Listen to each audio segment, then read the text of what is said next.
हनुमान जी, हनुमान जी कहाँ रह गए?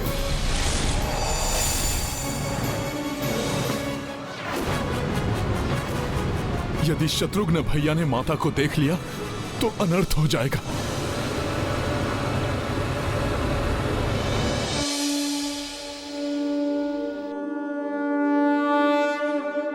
आपने यहाँ इतना समय किसमें लगा दिया? इस कुटिया में प्रवेश किया तो मुझे ऐसा आभास हुआ जैसे कि मैं प्रभु श्री राम के हृदय में चला आया हूं। मुझे इसी कारण थोड़ा विलंब हो गया।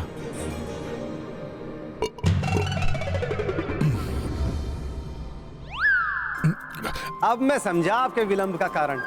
वो तो प्रभु का प्रसाद समझकर मैंने कोई ग्रहण बात नहीं, कोई बात नहीं। अब पूजा और प्रसाद से तृप्त हो गए ना, तो अब चले। आप ही कह रहे थे ना कि राम काज में विलंब नहीं होना चाहिए। माता का आशीर्वाद लिए बिना उनका ये पुत्र भला कैसे जा सकता है?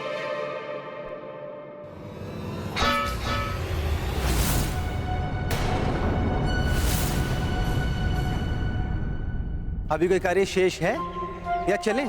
नहीं, बस चलिए।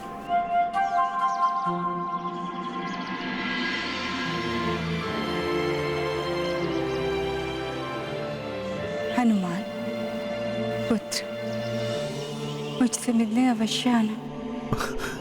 हाँ माता।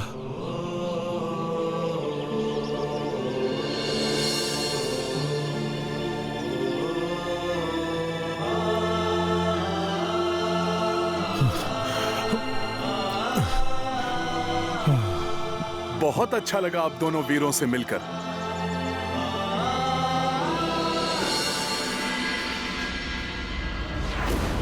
विजयी भव।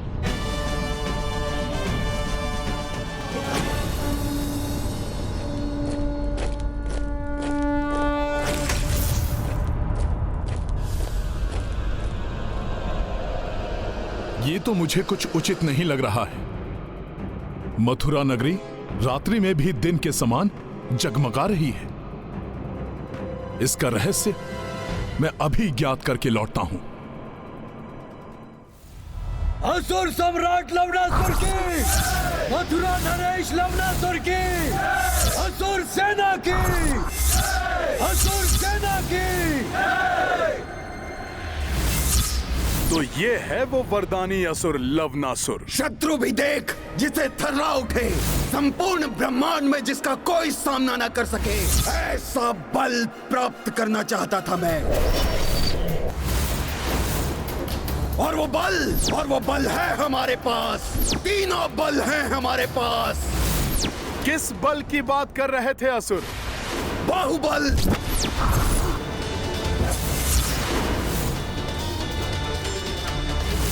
दिव्य बल,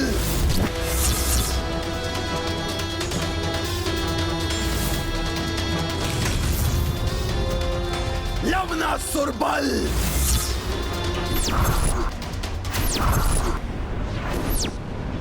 इसलिए कल प्रातः त्रिलोक विजय यात्रा करने से पूर्व इस रात्रि का भरपूर आनंद उठाना चाहिए। आनंद उठाएंगे, आनंद उठाएंगे, आनंद उठाएंगे। अच्छा, तो ये योजना है इस असुर का। मदिरा लाई जाए।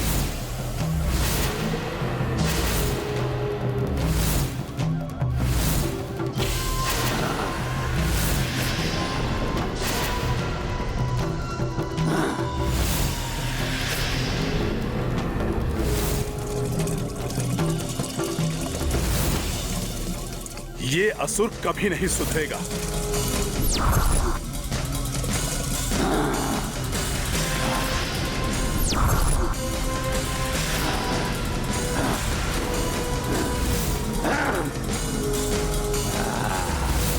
मेरी मदिरा पान से उत्सव आरंभ हुआ। अब तुम्हारा भी आनंद उठाने का समय है मेरे असुरवीरों। असुर सम्राट लवणासुर की, असुर सम्राट लवणासुर की, असुर सेना की, असुर सेना की। हाँ हाँ, आनंद उठाएंगे हम, उत्सव मनाएंगे हम। हाँ हाँ, उत्सव मनाएंगे। आनंद आ गया। लवणासुर महाराज उत्सव मनाएंगे। हनुमान जी, यदि कल प्रातः है उसने त्रिलोक विजय की यात्रा आरंभ करने का निश्चय कर ही लिया है, तो हमें भी कल भोर में सूर्य देव की प्रथम किरण के साथ ही उसकी यात्रा पर आक्रमण करके उसे रोक देना चाहिए। नहीं भैया शत्रुघ्न, कल भोर में नहीं। भोर में नहीं तो फिर कब हनुमान जी?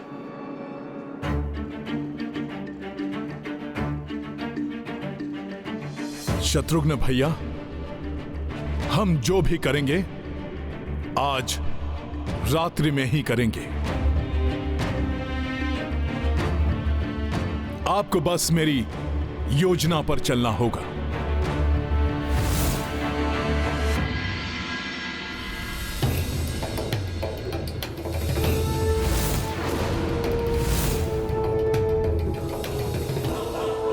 आप करना क्या चाहते हैं हनुमान जी? आपके नेतृत्व में हमारी सेना संख्या में कम होने पर भी लवणासुर की सहस्त्र गुणा सेना का सामना कर सकती है। किंतु शत्रुघ्न भैया, आप स्मरण कीजिए महर्षि वाल्मीकि जी की चेतावनी।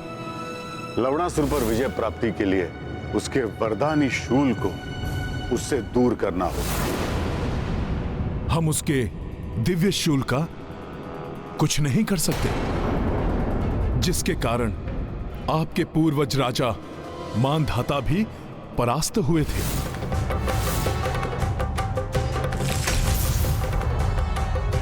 अपने शूल से लवणासुर क्षण भर में ही संपूर्ण सेना को नष्ट कर सकता है। तो आपका सुझाव क्या है? आज उत्सव मनाते राक्षस सामान्य से अधिक मदिरापान करेंगे। लवणासुर भी मदिरा के प्रभाव में झूम रहा होगा। शत्रुघ्न भैया, यही उचित समय है। आपको लवणासुर को ललकारना होगा आपसे द्वंद्व युद्ध के लिए। राक्षस लवणासुर, मैं सूर्यवंशी दशरथ पुत्र अयोध्या नरेश श्री राम का अनुज तुम्हें इसी समय परस्पर युद्ध के लिए चुनौती देता हूं। आपकी चुनौती सुनकर सर्वप्रथम उसकी सेना आएगी आप पर आक्रमण करने के लिए। कौन है जिसने असुर सम्राट को चुनौती दी है? आज हम उसका वध कर देंगे। किसने किया ऐसा दुस्साहस? आज उसकी यही मृत्यु होगी। फिर वो राक्षस स्वयं आएगा।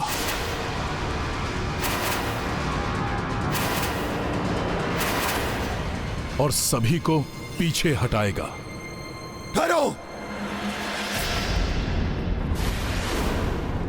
तनिक हमें देखने तो दो। कौन हमें चुनौती देने का दुस्साहस कर रहा है और अपनी मृत्यु को ललकार रहा है? जिस प्रकार उसने एक अन्य सूर्यवंशी राजा का वध किया था, उसका स्मरण होते ही वो आपकी बात सुनने के लिए शीघ्र तैयार हो जाएगा। तो तुम उसी रघुकुल से हो जिसके राजा मंधाता को मैंने भस्म कर दिया था।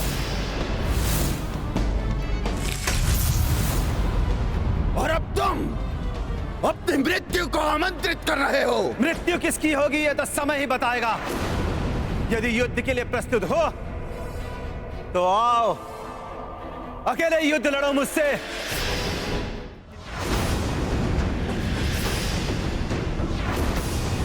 योजना अनुसार शत्रुघ्न भैया मुझे आगे क्यों नहीं कर रहे हैं? कि रघुकुल पर इसका ऋण है जो रघुकुल के सदस्य को ही चुकाना होगा। शत्रुघ्न भैया इस भयंकर राक्षस से कैसे लड़ेंगे?